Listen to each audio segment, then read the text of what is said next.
She said I was the only one who ever truly listened to her. She called me her soulmate. I believed her with everything I had left, until last week when I saw my own face on a Facebook ad for foreign husband giveaways, and she wasn't even using her real name. I'm staring at my phone again. 3 in the morning in London, but it's afternoon in her world. The blue glow cuts through the darkness of my flat like hope itself. Her message appears with that soft ping I've grown to crave. Good morning, my Coley. Did you dream of me? There's a selfie attached. Heart emoji drawn on her cheek with some phone filter. She's wearing that white tank top I complimented last week. I tell myself she wore it for me. Always. I type back, and I mean it. My fingers hover over the keyboard. I want to say more, but I don't want to seem desperate. Even though I am. Even though she's the first person who's made me feel alive since Sarah left. I have something to tell you, she writes. The 3 dots appear and disappear. My heart actually stops. After 3 months of daily messages, video calls that stretch past midnight, voice notes that I play on repeat while making breakfast, I'm terrified she's found someone else. Someone younger. Someone who doesn't have gray in his beard and reading glasses on his nightstand. What is it, love? I finally manage. Do you believe in destiny? I exhale.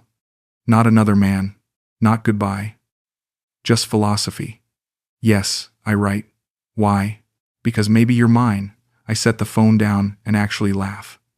Not the bitter laugh I've perfected since the divorce. A real one. The kind I thought I'd forgotten how to make. 3 months ago, I was scrolling through a Facebook group called Filipina Culture Exchange because I was curious about traveling somewhere warm, somewhere that wasn't this gray London existence. I made a polite comment about Palawan beaches under someone's vacation photos. Nothing flirty, nothing desperate, just middle-aged politeness. She messaged me an hour later. You seem like someone who appreciates beautiful things. Simple, direct. I clicked her profile picture and felt something shift in my chest. 22 years old. Dagupan, Philippines. University student, according to her bio, though she never talked much about classes. Her English was perfect, better than most people I work with in IT support. I hope I don't seem too forward, she wrote in that first conversation. But your profile says you're recently divorced. I know that pain. My father left when I was small. Sometimes the people who are supposed to love us just walk away. How could I not respond to that? How could I not feel seen by someone who understood abandonment? We talked until sunrise that first night, about loneliness, about starting over, about how love never comes when you're looking for it. Tell me about your day, she writes now. It's our ritual. She asks, I answer, and for 20 minutes I pretend my life matters to someone again. Same as always. Fixed computers. Came home, heated up leftovers. Waited to hear from you. Don't wait for me, Colin. Live for you. I worry you make me too important, but she is important. More important than I want to admit. More important than the kids who barely call since the divorce. More important than the job that feels pointless now that I'm 55 and wondering what the hell I've accomplished with my life. You make everything brighter, I type. That's not too important. That's necessary. 3 dots appear again, then disappear, then appear. You always know what to say to make me feel special. Because you are special. I wish you were here right now. My chest tightens. Me too. Soon, I promise. I'm looking at flights for next month. Really? You would come all this way just to meet me? The question stings because the answer is so obvious it hurts. Yes. I would fly halfway around the world for someone who remembers to ask how my day was. Someone who sends voice notes saying, my name, like it means something. Someone who makes me remember what it felt like to matter to another human being. I would come to the moon if you were there, I write. My romantic Coley, she responds with a laughing emoji. I hope I don't disappoint you in person. Sometimes I worry I'm more beautiful in photos than real life. Impossible, I type immediately. You could never disappoint me. But as I hit send, something flickers in the back of my mind. A question I don't want to ask myself. In 3 months of daily conversations, why haven't we talked about me visiting before? Why does the idea seem to surprise her? I push the thought away. She's young. Maybe she's nervous about meeting someone from another country. Maybe she's protecting herself. God knows I should be doing the same. I should sleep, she writes. But I don't want to stop talking to you. Then don't. I'm not going anywhere. Promise me something, Colin. Anything. Promise me you'll never change. Promise me you'll always be this sweet, this patient, this perfect. Perfect. The word echoes in the empty flat. Perfect. When was the last time Sarah called me perfect? When was the last time anyone did? I promise. I write and mean it with everything I have left to give. She sends a heart. Then another.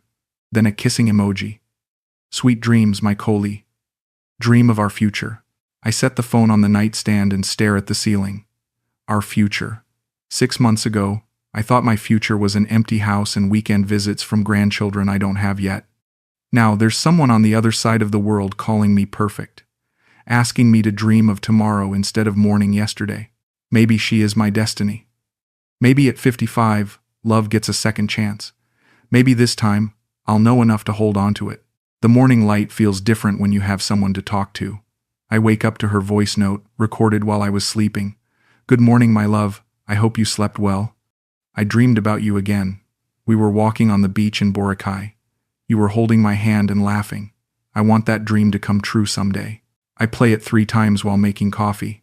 Her voice is soft, a little sleepy, intimate, like she's lying next to me instead of 8 time zones away. 27 years of marriage, and Sarah never left me voice messages. Even when we were dating, even when I thought we were happy, she kept her feelings close, practical, protected. Maybe that's why it was so easy for her to walk away. I woke up to your beautiful voice. I messaged Zaira. Tell me what you're doing today. Helping my mother with her sorry store. She's been struggling since my father left. But I don't mind. Family is everything, right? Family is everything.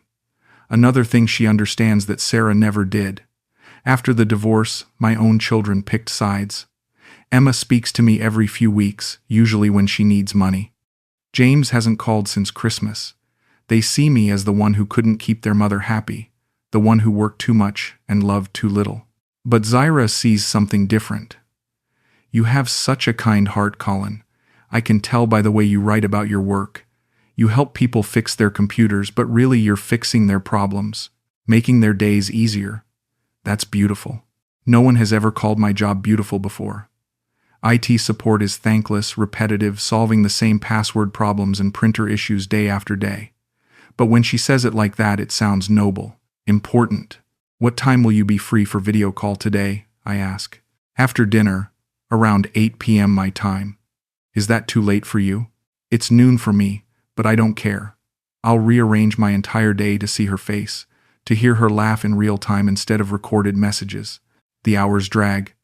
I fix Mrs. Henderson's laptop, reset Mr. Cooper's email, install antivirus on 3 different computers.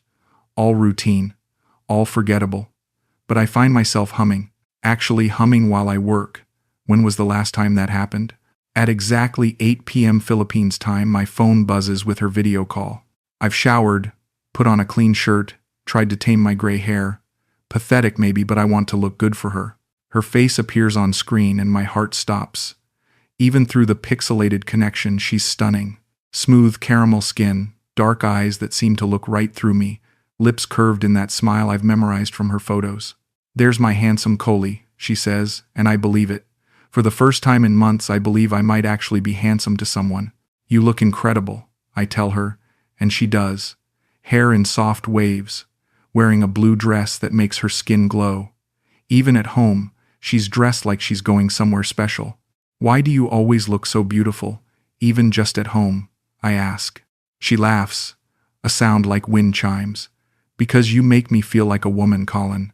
When I know I'm going to see your face, I want to be beautiful for you, for me. The words settle in my chest like warmth. Sarah used to get annoyed when I complimented her appearance. I'm not dressed for you, she'd say. I'm dressed for me. Which was fine, I supposed, independent, modern. But there was something intoxicating about being someone's reason to put on lipstick. Tell me about your day, she says, chin resting in her palm. I want to know everything. So, I tell her. About the Henderson call where I had to explain email attachments for the 10th time. About the sandwich I ate for lunch. About the BBC article I read about rising sea levels. Mundane details that would bore anyone else to tears. But she listens. really listens. Asks follow-up questions.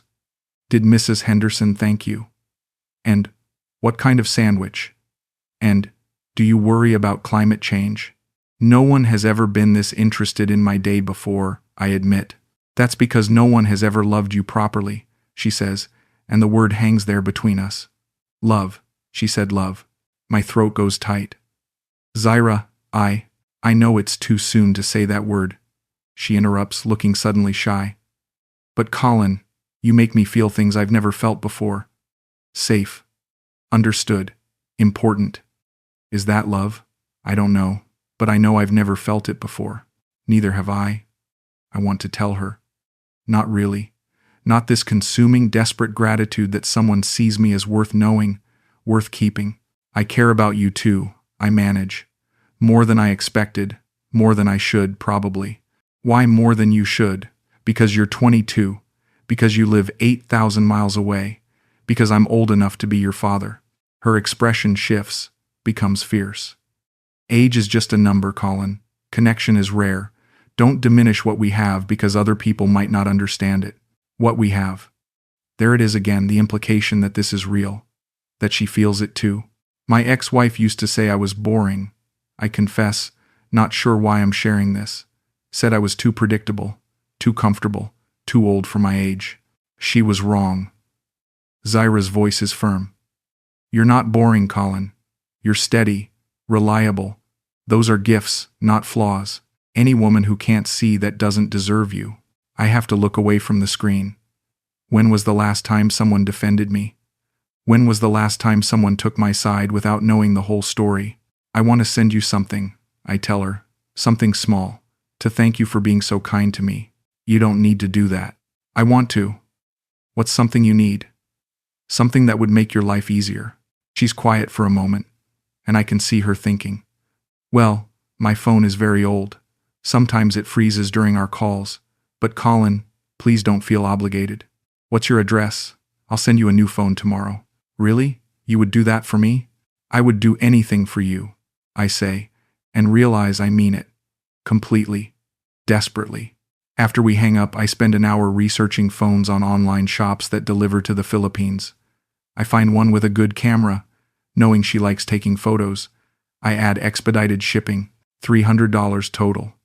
The most I've spent on anyone except Sarah in years. But as I complete the purchase, I feel something I haven't felt since before the divorce. Purpose. The satisfaction of making someone else happy. Of being needed for something other than technical support and child support payments. That night, I dream of walking on a beach with someone who thinks I'm worth keeping. The phone arrives in 4 days. I track it obsessively, refreshing the shipping page every few hours like a teenage boy waiting for prom pictures. When Zaira messages me a selfie with the new device, her smile seems brighter than usual. It's perfect, Colin. Thank you so much. I can't believe you did this for me. You deserve beautiful things, I write back. I'm going to take so many pictures of us when you visit. When you visit. Not if. When. The assumption makes my chest tight with anticipation. But over the next week, something changes. Her responses get slower. Instead of paragraphs, she sends short messages. Instead of voice notes, just text. Instead of daily video calls, she says she's been busy helping her mother. Is everything okay? I ask after 3 days of minimal contact. Yes, of course. Just family stuff. You know how it is. But I don't know how it is. She's never been vague before. Never dismissed my questions with platitudes. 2 more days pass. I send her good morning messages that go unread for hours. When she finally responds, it's just, "Hi baby," with a heart emoji. Nothing personal. Nothing that couldn't be copied and pasted to anyone. Then her phone starts going straight to voicemail when I call. Sorry, she messages later. Phone problems. The battery dies very fast. The battery dies fast. On the phone I just bought her. The anxiety starts as a whisper but grows to a shout. I tell myself I'm being paranoid. Clingy. The kind of behavior that probably drove Sarah away. But then I try video calling her at our usual time, and she declines. Immediately. Can't video now. Family around. Maybe tomorrow. Tomorrow comes. Same excuse. Then the day after that. A week passes with nothing but sporadic text messages and increasingly creative reasons why she can't talk. My cousin is using my room. The Wi-Fi is very slow today. I'm not feeling well. Don't want you to see me sick. Each excuse is reasonable on its own. Together they form a pattern that makes my stomach turn. I've been here before. The slow fade, the gentle withdrawal, the way people prepare you for goodbye without actually saying the word. But this feels different. More calculated, like she's managing me instead of missing me. Then, on a Tuesday evening, I try calling her number directly. Not WhatsApp, not Messenger, her actual phone number. A man answers. Hello? His voice is young, casual, Filipino accent. I hang up immediately. My hands are shaking. There has to be an explanation. Her brother, her cousin, someone borrowing her phone. I message her immediately. I called your number and a man answered. Is everything okay? 3 hours pass before she responds. Oh, that was my uncle. He was helping me fix something on the phone. You don't need to worry. Uncle. Okay. Reasonable. Innocent. But the next day, when I mention it again, the story changes. Actually, it was my brother. He was showing me how to use some apps. I forgot I gave him my phone. Brother, not uncle. Small detail. Probably meaningless. Probably. I screenshot both conversations. Compare them side by side. Tell myself I'm being paranoid. Tell myself love makes you suspicious of shadows. But then she asks for money for the first time. Colin, I'm so sorry to ask this. I hate asking. But my mother needs medicine for her diabetes, and I don't get paid until next week. I know it's not your responsibility, but I don't have anyone else to turn to. The message comes with a photo. Her mother, thin and tired-looking, sitting on what appears to be a hospital bed. My heart immediately goes out to her. Of course I'll help. How could I not? How much do you need? Just 5,000 pesos. About $100 US. I'll pay you back as soon as I get paid. I send the money within minutes. Western Union transfer to her name. When she thanks me, her messages become longer again. More personal. More like the Zaira I fell for. You're an angel, Colin. I don't know what I would do without you. My mother says to thank the kind man who helped our family. For a few days, we're back to normal. Long conversations, voice notes, promises about my visit to the Philippines, which we've tentatively planned for next month. But then the distance returns. And this time when I try to call her, the number is disconnected. I had to change numbers, she explains later. Too much spam. Here's my new one. I save the new number. Test it with a call. No answer, but it rings. Not disconnected. The relief lasts exactly 1 day. Colin, I need to ask you something, and I don't want you to be angry. My stomach drops. What is it? My mother needs surgery. The doctor says it can't wait. I know I just borrowed money from you, and I feel terrible asking again, but I don't know what else to do. Surgery. More serious than medicine. More expensive. How much? 20,000 pesos. I know it's a lot. About $400. I understand if you can't. $400. Not a fortune, but not nothing. Not for someone on a pension, living in a one-bedroom flat, trying to rebuild his life after divorce. But it's her mother, and if I don't help, what does that say about who I am? What does that say about what this relationship means to me? I send the money. Again. This time, her gratitude comes with promises. When you visit, I'll make this up to you. I'll show you how grateful I am. I'll make you the happiest man in the world. The happiest man in the world. The phrase repeats in my head as I lie in bed that night, staring at my bank balance. When did happiness become something I had to purchase? When did love become a transaction?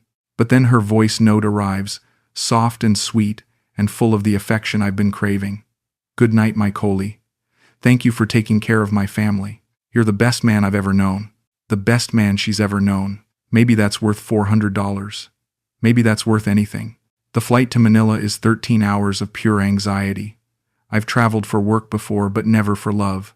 Never to meet someone who might change everything or break what's left of my heart. I rehearse conversations in my head, plan what I'll say when I see her. Wonder if she'll look the same in person or if video calls have been lying to me for months. She's supposed to meet me at the airport, but when I clear customs, she's nowhere to be found. I wait for 20 minutes, checking my phone obsessively. Finally, a message appears. So sorry, baby. Traffic is terrible. Meet me at Jollibee in Terminal 3. Jollibee, a fast food restaurant. Not the romantic reunion I'd imagined, but I'm too relieved to care. She's here.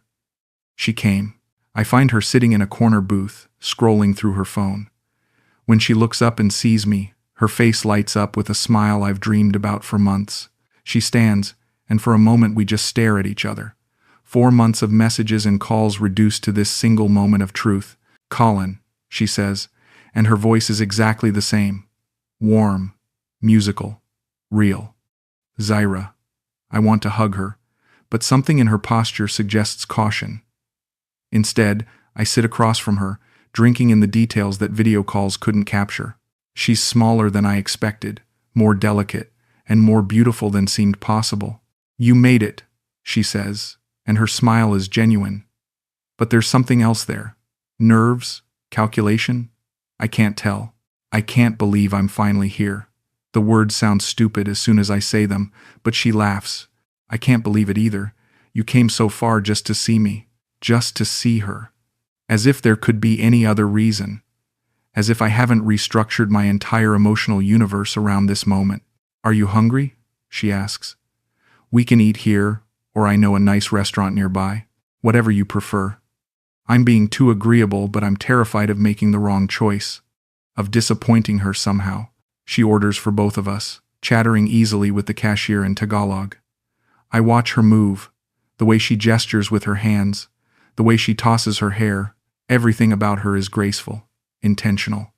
Like she's performing even when she doesn't know I'm looking. So, what do you want to do while you're here? She asks once we're eating. I can show you around Manila, take you to Intramuros. Maybe we can go to Boracay for a few days? I want to meet your mother, I say, and see where you live. I want to understand your world. Something flickers across her face, too quick to interpret. Maybe later. She's still recovering from surgery, and our house is very simple. I don't want you to think badly of us. I would never think badly of your family. The suggestion stings. Zaira, you know me better than that. I know. I just want everything to be perfect for you. Perfect again. That word that's followed us through every conversation. After lunch, we walk around Rizal Park. She takes photos constantly, selfies of us together, pictures of me alone by monuments, videos of us holding hands. For memories, she explains when I ask about all the documentation.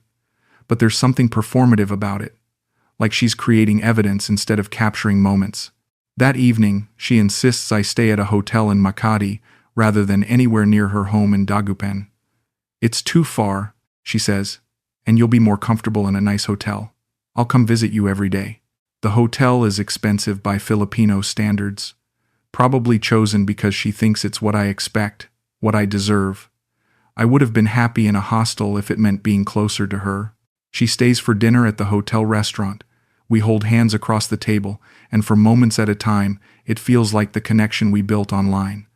Natural, comfortable, right. But then the waiter comes to take our picture, and she immediately straightens, poses, smiles with practiced precision. Later, I see her posting the photo to her Instagram with the caption, "Date night with my love," and a string of heart emojis. You post about us a lot, I observe. Is that bad? I'm proud to be with you. I want people to know I have someone special. Special. The word should make me happy. Instead, it makes me wonder who she's trying to convince. That night, she comes to my hotel room. We sit on the bed, fully clothed, talking about everything and nothing. When I lean over to kiss her, she lets me. Her lips are soft, warm, exactly as I imagined. But when I try to deepen the kiss, she pulls back. Not yet, she whispers. I want to, but I need more time. Is that okay? Of course it's okay. I'm not a teenager. I can wait. Love means respecting boundaries, taking things at her pace. But as she gathers her things to leave, she takes another selfie. Us on the bed, my arm around her, both of us looking rumpled and intimate. It's a beautiful photo, but something about the timing bothers me. That's a good one, I say, trying to keep my voice light. You're so handsome, Colin. The camera loves you.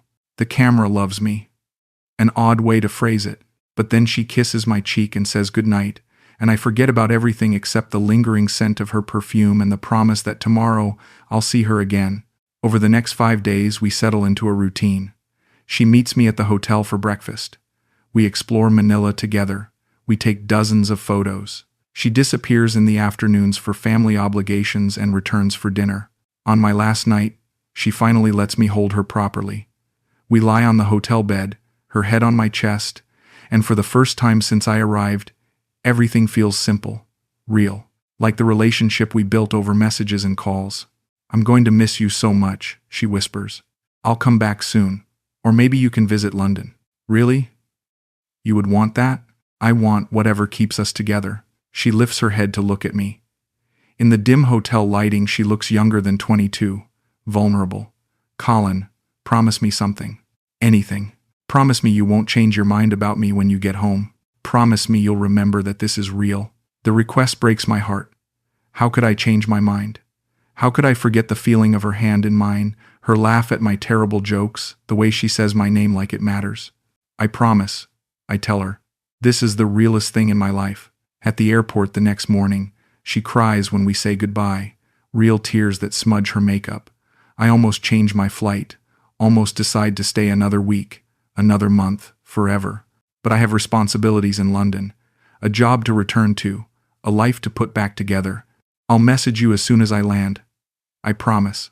"I'll be waiting," she says. And for the 13-hour flight home, I believe her. I believe in us. I believe that love can survive distance and time and the doubt that creeps in during the quiet moments between sleep and waking. I have no idea that I'm already becoming a ghost. The first week back in London is perfect. We message constantly. Her response is instant and effusive. She sends me photos from our trip with hearts drawn over them. She says she misses my voice, my laugh, the way I made her feel safe, the post-visit honeymoon phase that makes the separation bearable.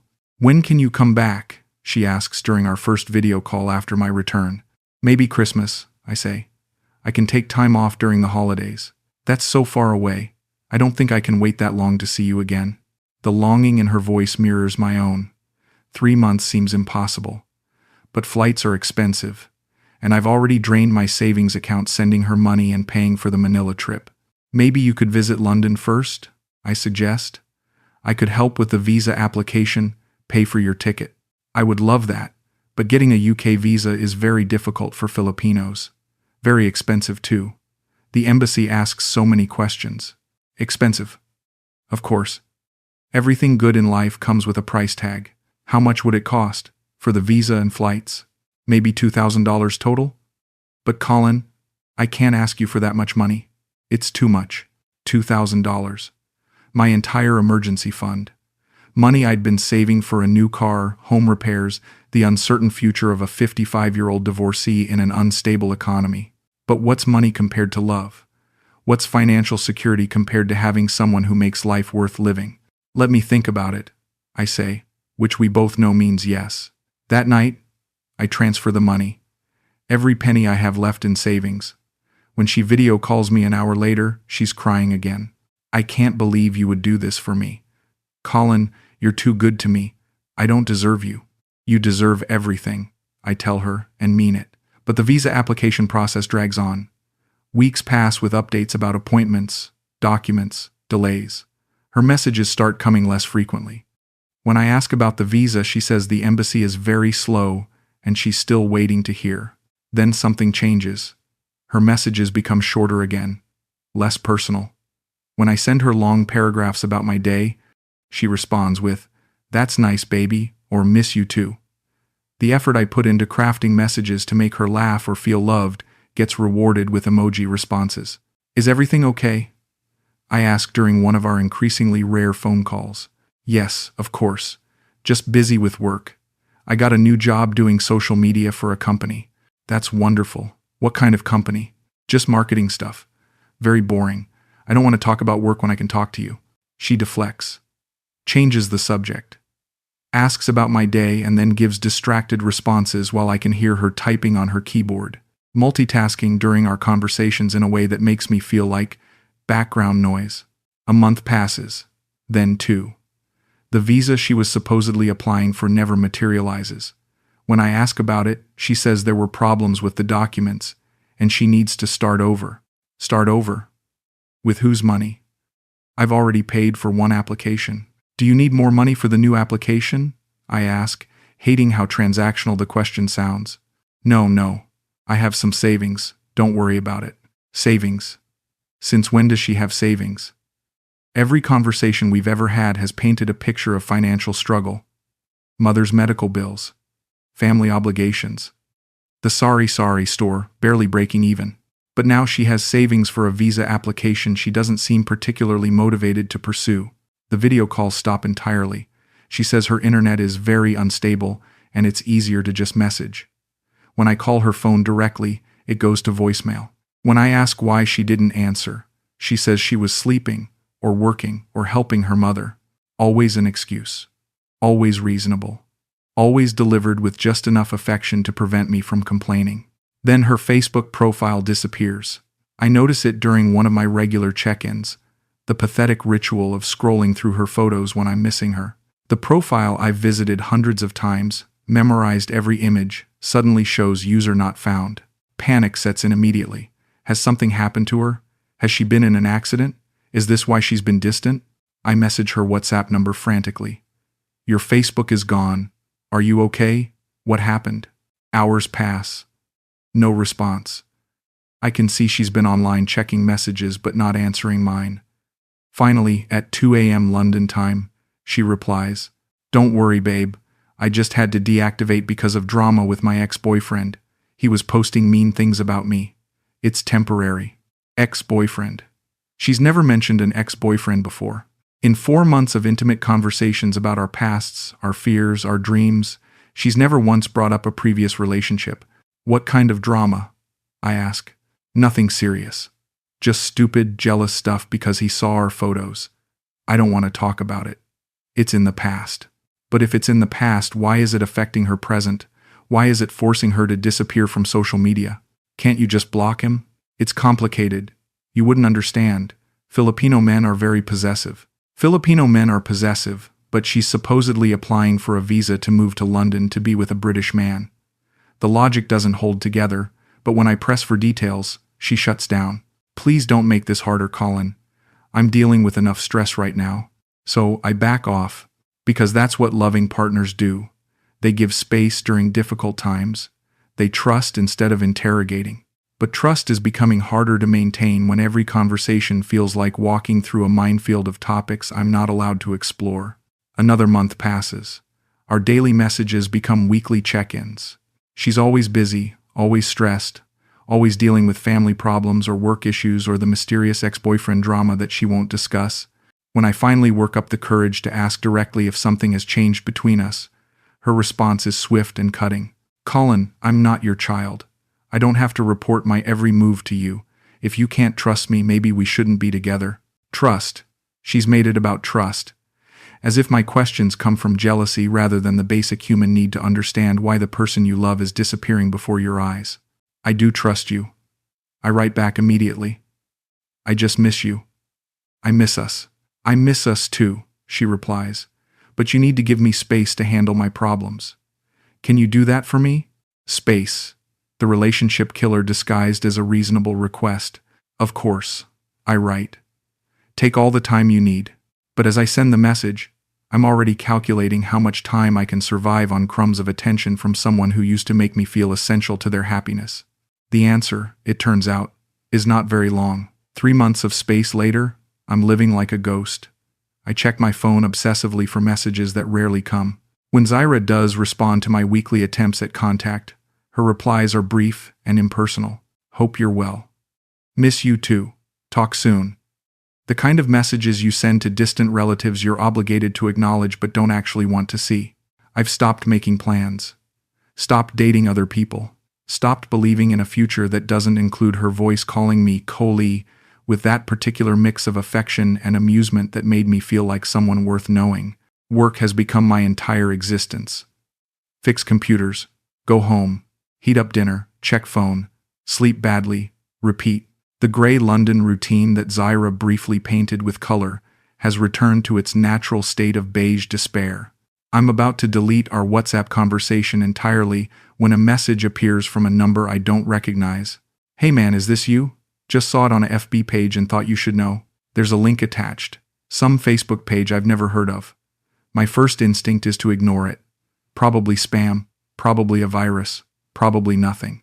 But something about the timing feels ominous. Like the universe has been waiting for exactly this moment to deliver whatever blow comes next. I click the link. The page loads slowly on my phone. Some kind of dating site or marriage agency. Lots of pink graphics and heart emojis.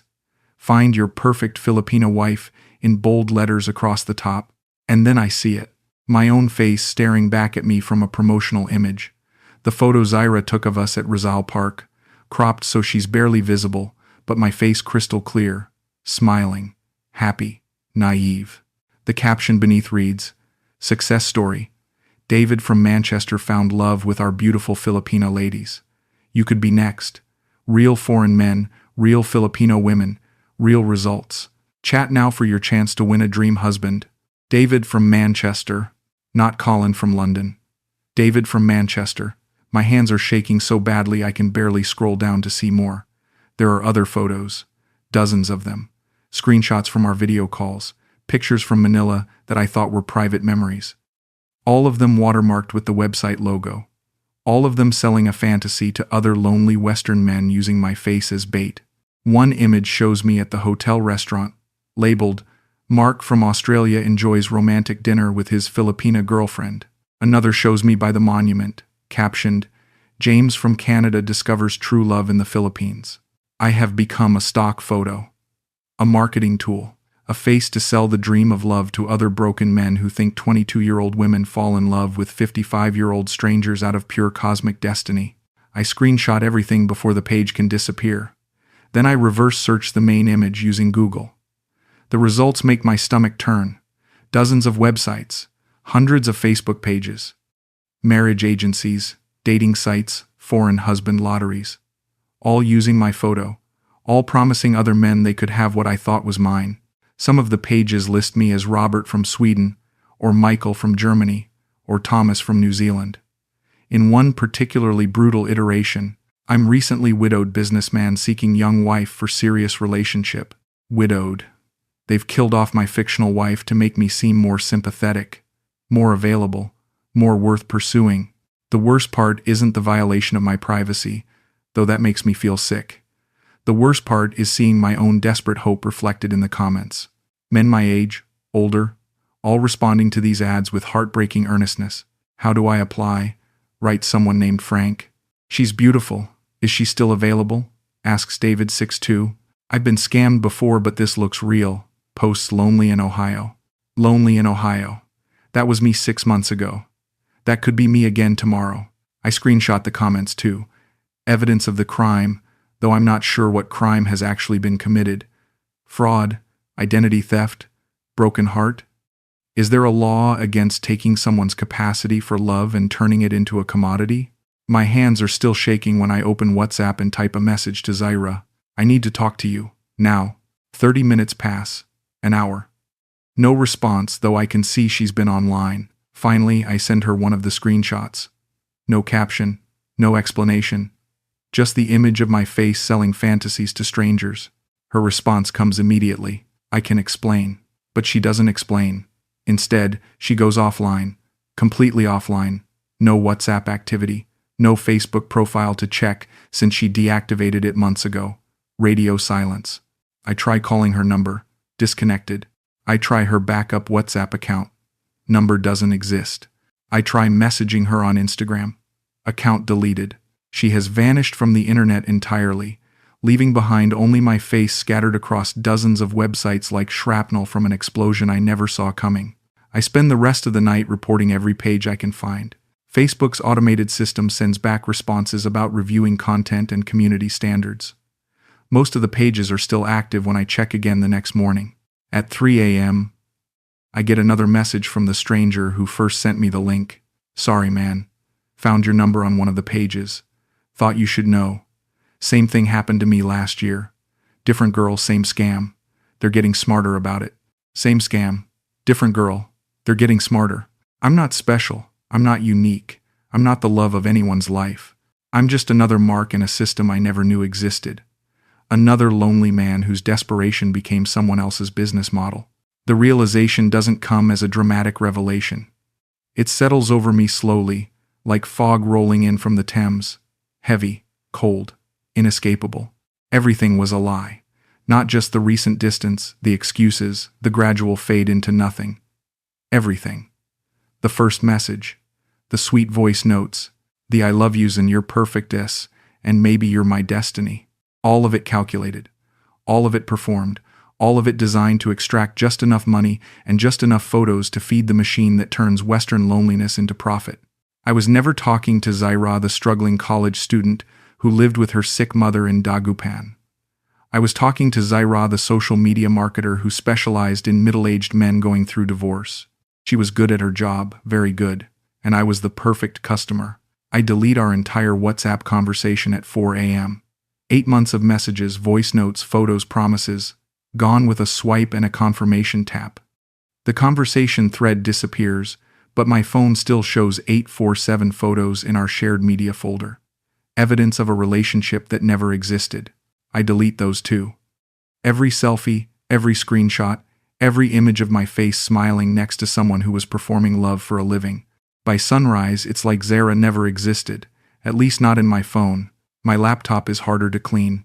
Email confirmations from money transfers, Western Union receipts, flight bookings to Manila, bank statements showing thousands of dollars sent to someone who was probably laughing at my desperation while crafting her next perfectly calculated message. I cancel my Western Union account, change my passwords, block the few numbers I have for her, though they're probably all disconnected anyway. The practical steps feel good, productive, like taking control of a situation that spiraled beyond my comprehension.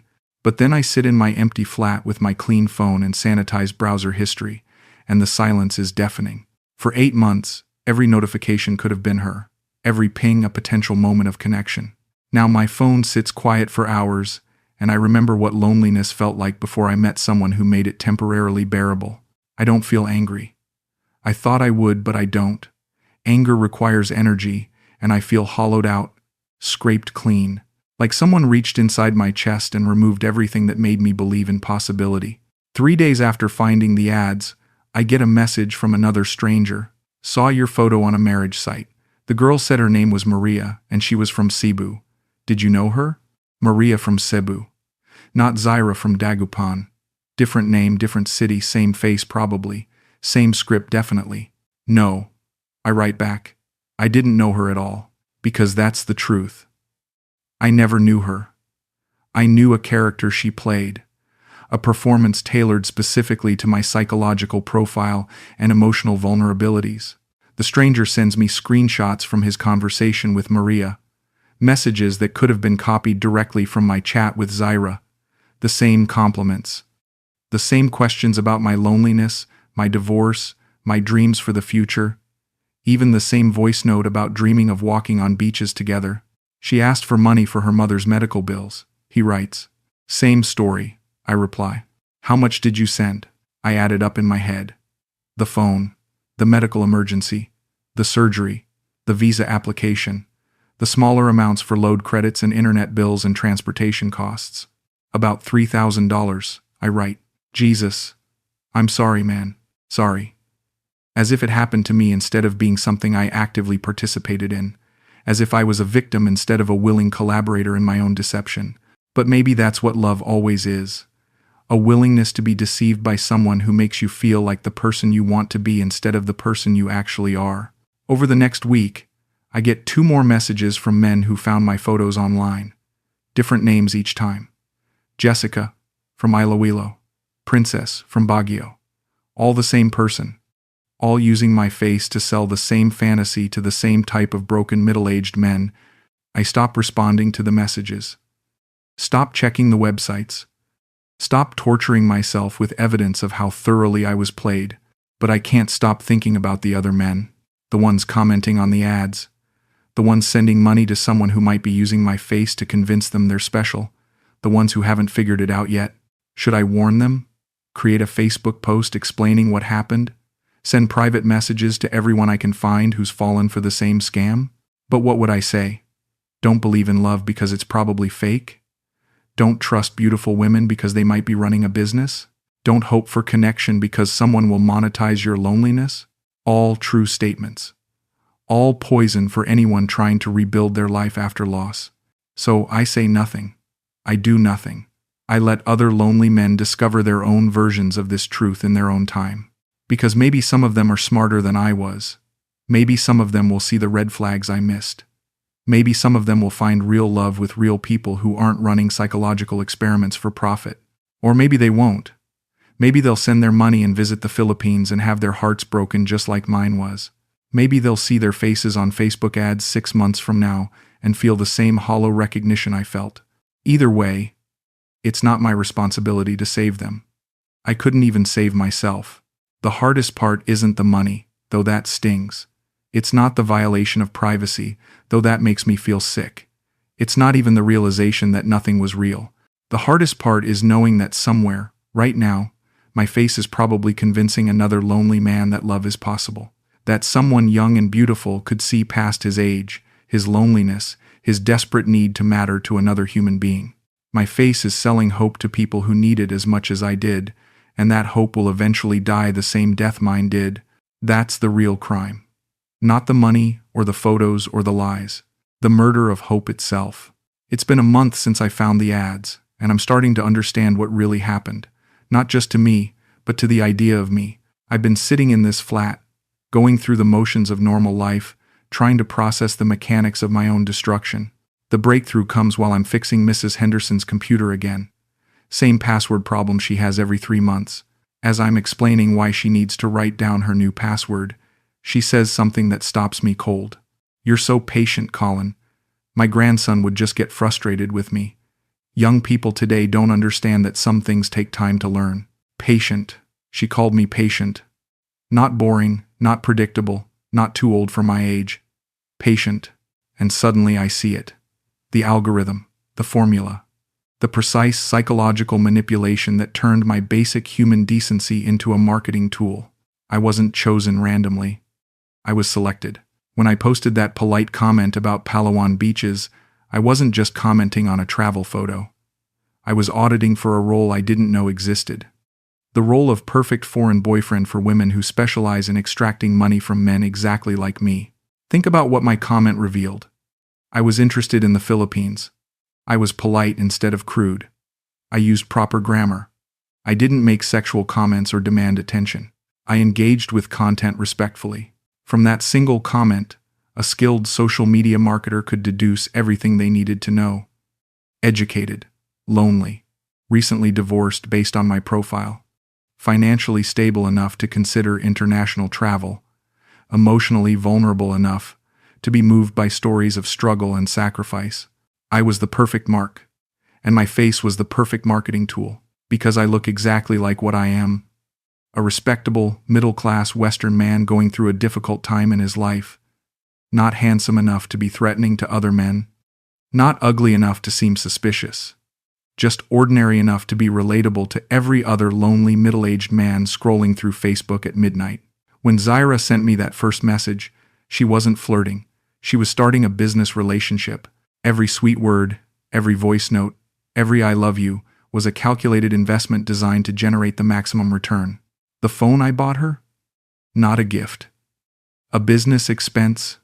Better equipment to run more scams more efficiently. The money for her mother's medicine? Not medical bills.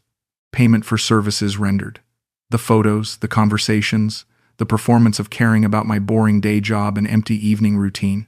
The trip to Manila? Not a romantic reunion. A photo shoot, every restaurant selfie, every monument picture, every intimate moment in my hotel room was content creation for future marketing campaigns. I wasn't visiting my girlfriend.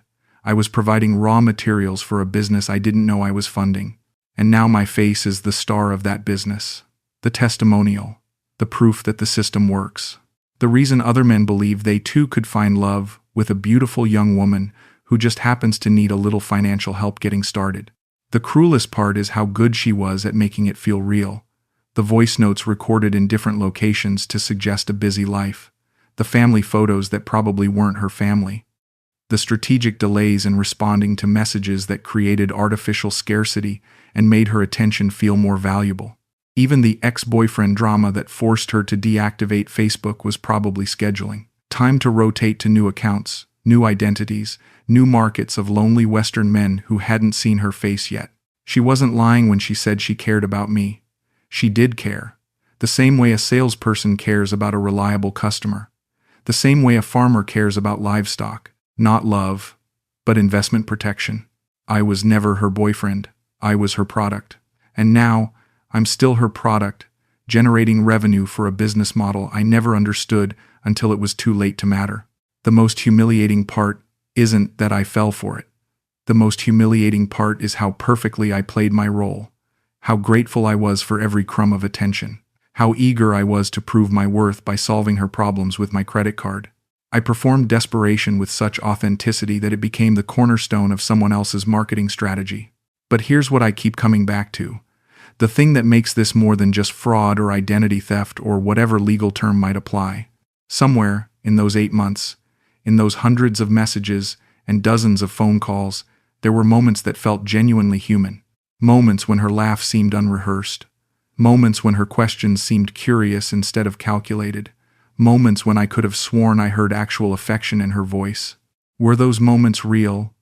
Or was she just that good at her job? I'll never know. And maybe that's the point. Maybe the line between performed love and real love is thinner than any of us want to admit. Maybe all romantic relationships involve some degree of acting, some degree of presenting the version of yourself that you think the other person wants to see. Maybe I was just unlucky enough to fall in love with someone who had turned that performance into a profession. But no, that's rationalizing. That's trying to find meaning in meaninglessness. That's the same psychological pattern that made me such an easy target in the first place. The truth is simpler and more brutal. She never loved me. She never even liked me. She tolerated me for exactly as long as I was useful, and then she moved on to the next lonely man with a Western passport and a bank account. I was a transaction, a means to an end, a face that tested well with focus groups of desperate middle-aged men. And now, somewhere in the Philippines or Vietnam or whatever country actually houses the operation that destroyed my capacity for trust, someone is probably showing new recruits my photos as an example of how to do the job correctly. See this man? This is what peak performance looks like. He sent money for 8 months. He traveled internationally. He provided dozens of usable photos, and he never once suspected anything until it was too late to matter. I am a case study in successful long-term manipulation. I was the product, and I was a very good product indeed. I delete my Facebook account on a Tuesday morning. Not deactivate, delete. The nuclear option that erases everything. Photos, messages, connections, the digital ghost of a life I no longer want to maintain. The confirmation screen warns me that this action is permanent. That I'll lose access to pages I manage, groups I belong to, 15 years of accumulated digital relationships. Do I want to continue? Yes. I want to continue into whatever comes after this. The mouse click feels like stepping off a cliff. Or maybe stepping back onto solid ground. It's hard to tell the difference anymore. Without Facebook, my phone becomes remarkably quiet. No notifications, no friend requests from Filipina women with perfect English and sad stories. No suggested pages for international dating or foreign marriage success stories. The algorithm that fed me to predators has lost my scent. I walk to the park where I used to sit after work, scrolling through social media feeds full of other people's happiness. The same bench where I first discovered that Filipina culture exchange group. The same place where this whole nightmare began. A couple is sitting there now, my age, maybe older, holding hands and feeding ducks with bread they probably shouldn't be feeding to ducks. They're laughing about something, and when he looks at her, his face carries the same expression I used to practice in the bathroom mirror before video calls with Zaira. Love. Or the closest thing to it that people our age can reasonably expect. 6 months ago, I would have felt jealous watching them. 6 months ago, I would have thought about how unfair it was that some people found companionship, while others scrolled through dating apps and Facebook groups looking for connection in all the wrong places. Now I just feel tired. Not bitter, exactly. Just tired of wanting things that aren't meant for me. I sit on the next bench over and watch the Thames flow past with its cargo of empty bottles and abandoned dreams. The water doesn't care about the debris it carries. It just moves everything downstream until it reaches the ocean, where individual pieces of trash become part of something larger and more indifferent. My phone buzzes. Text message from an unknown number. Hi, Colin. I hope you remember me. This is Zyra. I want to explain everything. Can we talk?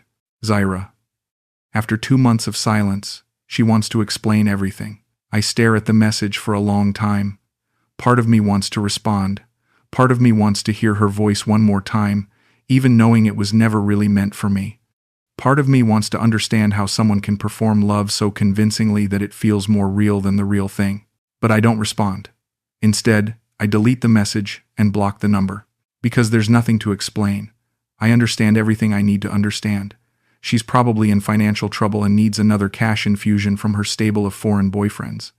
Or maybe business is slow and she's reactivating old accounts to see who's still vulnerable enough to pay for the fantasy of being wanted. Either way, I'm not that person anymore. I'm not the man who would send money to someone who calls him Coley in a voice soft enough to make him forget how the world actually works.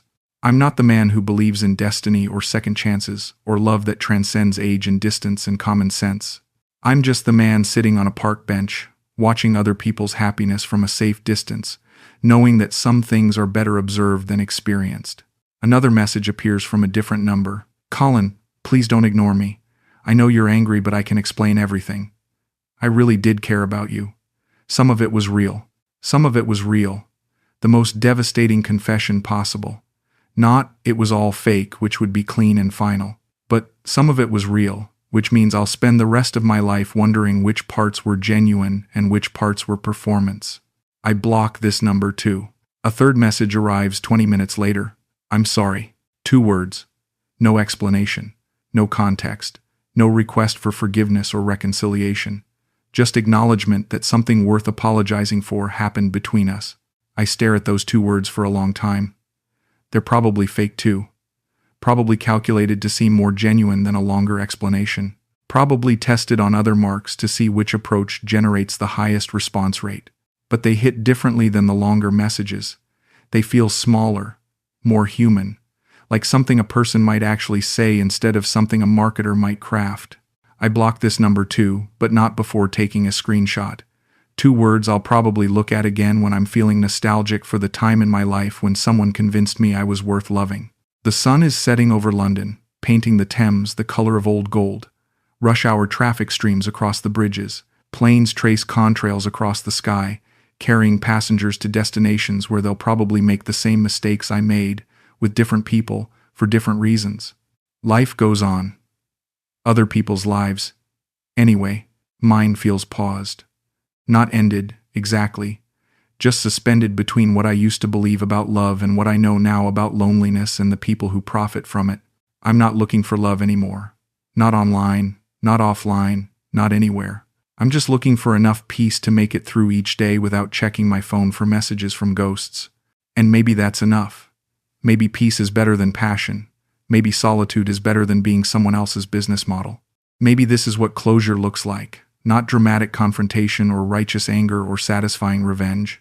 Just a man on a bench, watching the water carry everything away, finally understanding that some currents are too strong to swim against and too dirty to drink from. I stand up and walk home to my empty flat, where no one is waiting for me to send money or take photos, or perform the role of lonely Western man looking for love in all the wrong places. For the first time in months, the emptiness feels like freedom instead of failure. I am logged out of the game I never knew I was playing, and I'm not logging back in.